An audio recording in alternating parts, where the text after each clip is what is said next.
Halo semuanya, perkenalkan nama lengkap saya Celsiana Sulastri, biasa dipanggil Chelsea. Saya dari kelas 11C, saya sekolah di SMK Santo Fransiskus Xavier Sutek. Jadi di video kali ini saya akan menjelaskan tentang dampak-dampak penjajahan Jepang di Indonesia menggunakan metode penelitian sejarah, yaitu heuristik, kritik, interpretasi, dan juga historiografi. Sebelum itu, saya akan menjelaskan apa yang dimaksud dengan heuristik, kritik, interpretasi, dan juga historiografi. Selamat menyaksikan, bye-bye!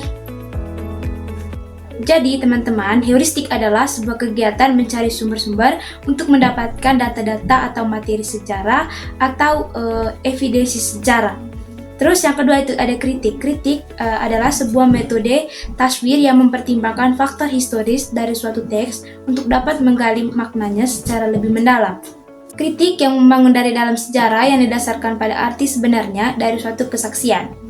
Terus yang ketiga itu ada interpretasi. Interpretasi dalam penulisan sejarah adalah melakukan penafsiran atau analisis terhadap data yang sudah didapat dari beragam sumber.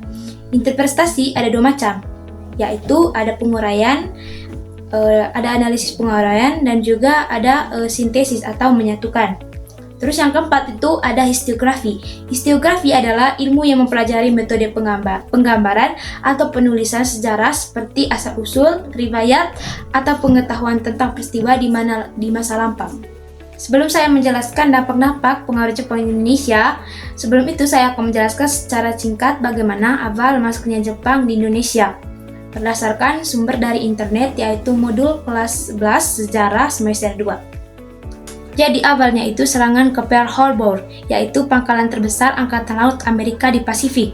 Setelah penyerangan atas Pearl Harbor, selanjutnya Jepang dengan cepat melakukan serbuan ke selatan termasuk ke Indonesia. Jepang pertama kali tiba di Indonesia dan mendarat di Tarakan, Kalimantan Timur pada tanggal 11 Januari 1942.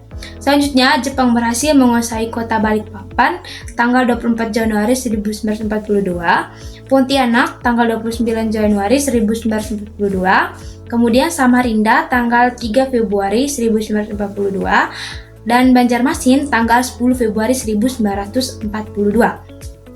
Ambon berhasil diduduki Jepang, kemudian dilanjutkan pada tanggal 16 Februari 1942. Jepang menguasai Palembang dan sekitarnya. Setelah berhasil menguasai wilayah luar Jawa, Jepang kemudian memusatkan serangannya ke Pulau Jawa.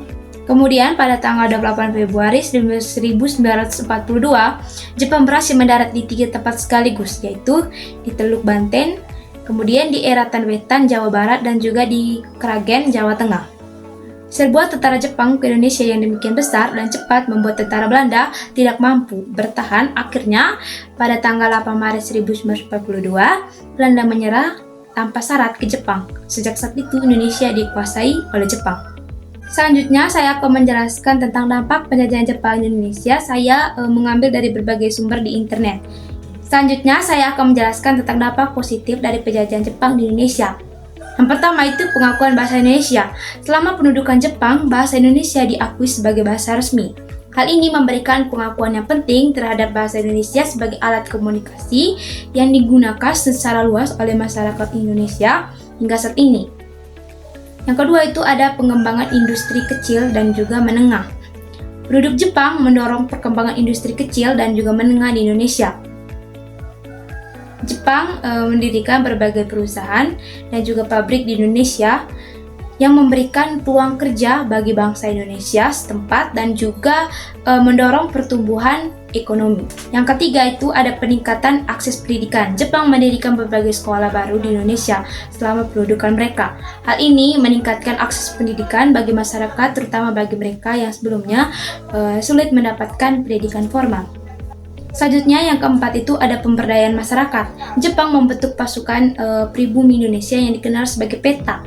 PETA memberikan pelatihan militer kepada masyarakat Indonesia dan memberikan kesempatan bagi mereka untuk terlihat dalam menjaga keamanan dan kestabilan di Indonesia. Terus yang kelima itu ada pengenalan budaya Jepang. Penduduk Jepang ini juga membawa pengenalan budaya Jepang di Indonesia. Masyarakat Indonesia diperkenalkan dengan seni bela diri, terus musik, ada tarian tradisional Jepang, dan juga ada aspek budaya lainnya. Hal ini memperkayakan keanekaragaman budaya di Indonesia. Selanjutnya, saya akan menjelaskan beberapa dampak negatif dari penduduk Jepang di Indonesia. Yang pertama itu ada penggunaan tenaga romusa. Jepang memaksa penduduk Indonesia, terutama orang-orang pribumi, untuk bekerja sebagai tenaga romusa. Romusa dipaksa bekerja dalam kondisi yang sulit dan tanpa upah yang layak. Mereka sering mengalami penindasan, kelaparan, dan juga kelelahan yang ekstrim.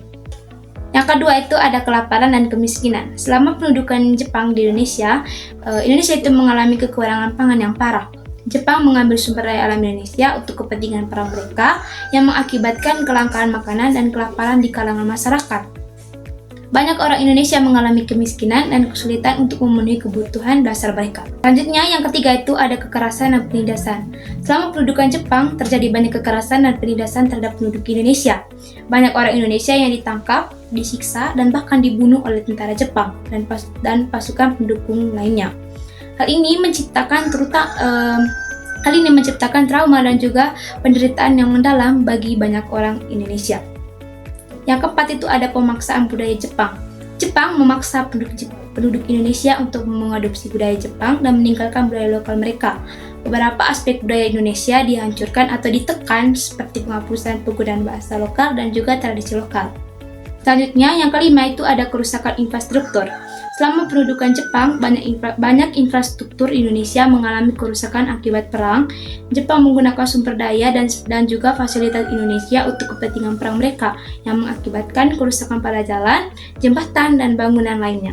Sekian dari saya penjelasan tentang dampak-dampak penjajahan Jepang di Indonesia. Semoga video ini bermanfaat bagi teman-teman semua. Dadah!